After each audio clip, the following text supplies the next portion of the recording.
Negotiating is where most people fail. The truth is that most salespeople have zero idea on how to negotiate. Now, there are a bunch of great books out there on negotiating and negotiation skills, and I highly suggest that you go out there and you read some of these books. As a matter of fact, if you want to become the greatest salesperson on earth, read as many books as you can when it comes to sales and sales negotiation. But I want to give you some quick tips, do's and don'ts when it comes to negotiating. Wrote them up here on the board. First negotiation tip on the don't side is make assumptions. You cannot, when doing a deal with someone, make assumptions on what the other side is thinking. Never assume that what they are telling you is the truth or false. Never assume that you're the only one in play. You have to always act in accordance with the information you know. Number two, don't rush it. There's no reason to rush negotiations. Give people time to digest what you have told them and what you are trying to accomplish with them. You have to make it a win-win situation for everybody in order to always win in negotiating a contract. So don't rush through it. Next, please, don't get personal. It's not about you. When the other side gets riffy and upset and angry and they just want to go in and get emotional on emails and texts and things of that nature, you hold your ground. This deal is not about you.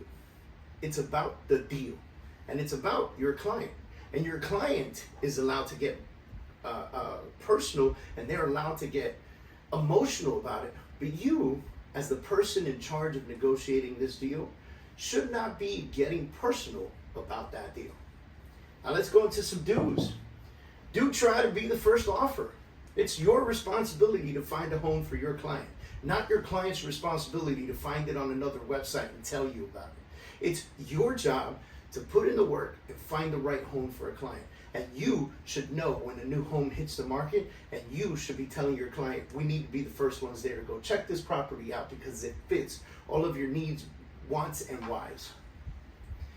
If you can do that, then you'd be the first to the table to negotiate. There'll be no one else at the table yet. There'll be no one else to look at and say, so-and-so brought me a so-and-so offer. You wouldn't be going against anybody. It's your opportunity to be the first one in. And most people already know the first contract is always the best contract. Do listen more than you speak. A lot of times people will try to negotiate and speak, and when the silence comes in, they feel like they need to say something else. And when you do that, you put yourself in a position to give away more information than necessary. One of those perfect examples is, how much do you charge for commission? 6%. And then you stay quiet and allow them the opportunity to either accept or rebuttal you in whichever way they come back to you.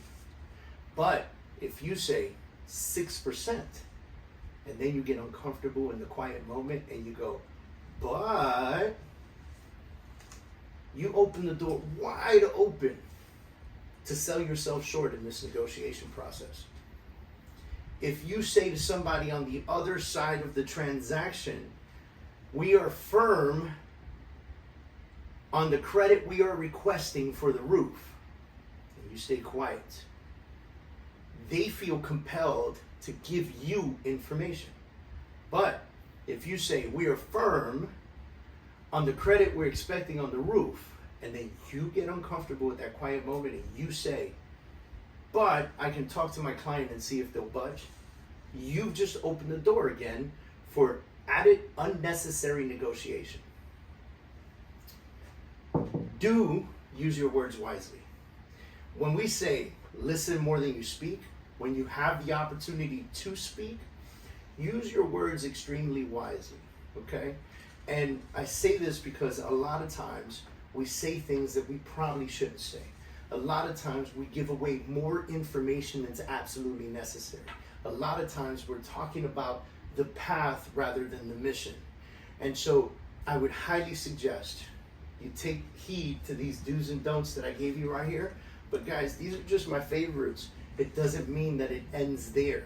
There's a ton of information on negotiations that you need to follow. Go read a few books. I promise you, you're going to get ahead of the game. If you are the better negotiator, the deal will always fall on your plate.